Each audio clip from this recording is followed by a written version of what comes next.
বন্ধুরা, আপনাদের সবাইকে আমার চ্যানেলে স্বাগত জানিয়ে শুরু করছি আজকের মোচার তরকারি। মোচার তরকারি বানানোর জন্য প্রথমে কড়াইয়ে তেল দিয়ে দিয়েছিলাম। এবার তেলটা গরম হয়ে গেছে, তার মধ্যে দিয়ে দেবো আলু টুকরো। আলুগুলোকে ভেজে নেব 2 পিঠ। আলু ভাজা হয়ে গেছে, এবার এগুলোকে তুলে নেব।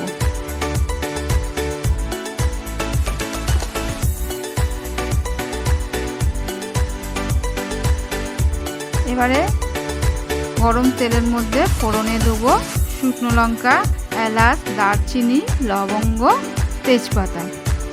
এগুলোকে একটু লাল লাল হতে সময় দেবো, যাতে তেলের সাথে এগুলো ভালো করে মিশে গিয়ে একটা সুন্দর গন্ধ বেরিয়ে আসে। লাল লাল হয়ে এসছে, এবারে এর মধ্যে দিয়ে দেবো গোটা জিরে।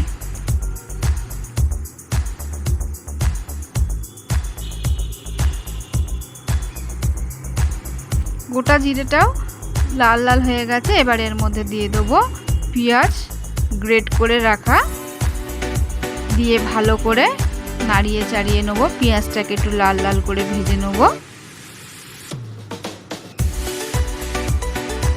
পেঁয়াজটা ভাজা ভাজা হয়ে গেছে, এবারে এর মধ্যে দিয়ে দেবো 1 চামচ আদা বাটা,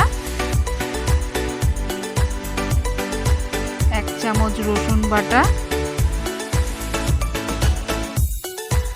1 চামচ কাঁচা লঙ্কা বাটা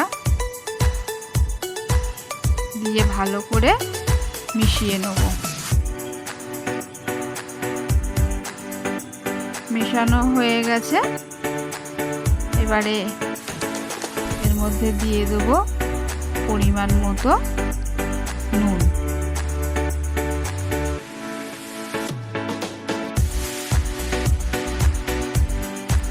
নুন দেওয়া হয়ে গেছে, এবারে দিয়ে দেবো 1 চামচ লাল লঙ্কার গুঁড়ো, 1 চামচ হলুদ গুঁড়ো, 1/2 চামচ জিরের গুঁড়ো দিয়ে এবারে ভালো করে মিশিয়ে নেব।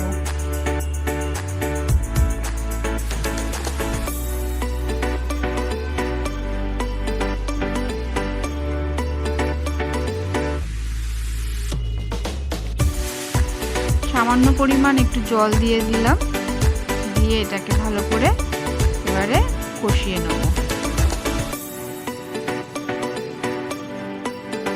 এবারে এর মধ্যে দিয়ে দেবো একটা টমেটো গ্রেট করে রাখা, দিয়ে ভালো করে নাড়াচাড়া করে নেব। মশলাটা আমার কষানো হয়ে গেছে, মশলার থেকে তেল বেরিয়ে গেছে।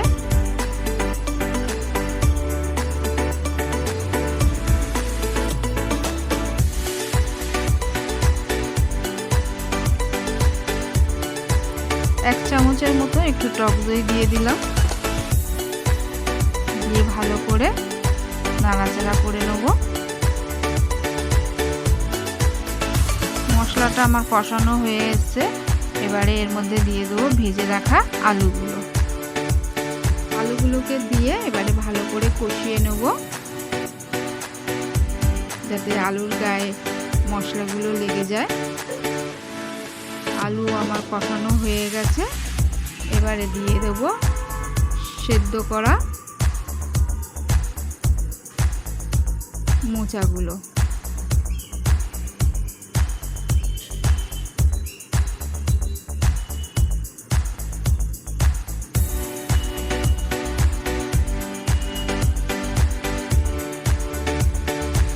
মোচাগুলোকে দিয়ে এবারে মশলার সাথে ভালো করে কষিয়ে নেব।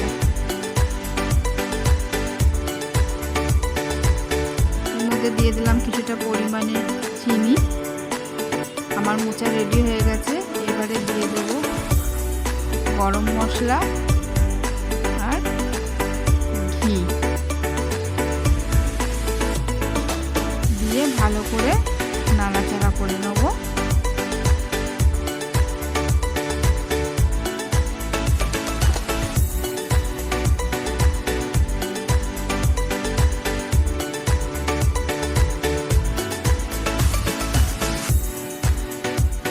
আমার রেডি হয়ে গেছে আজকে মোচার তরকারি। কেমন লাগলো অবশ্যই জানাবেন। ভালো লাগলে লাইক করবেন, শেয়ার করবেন অ্যান্ড সাবস্ক্রাইব করে পাশে থাকবেন। ধন্যবাদ।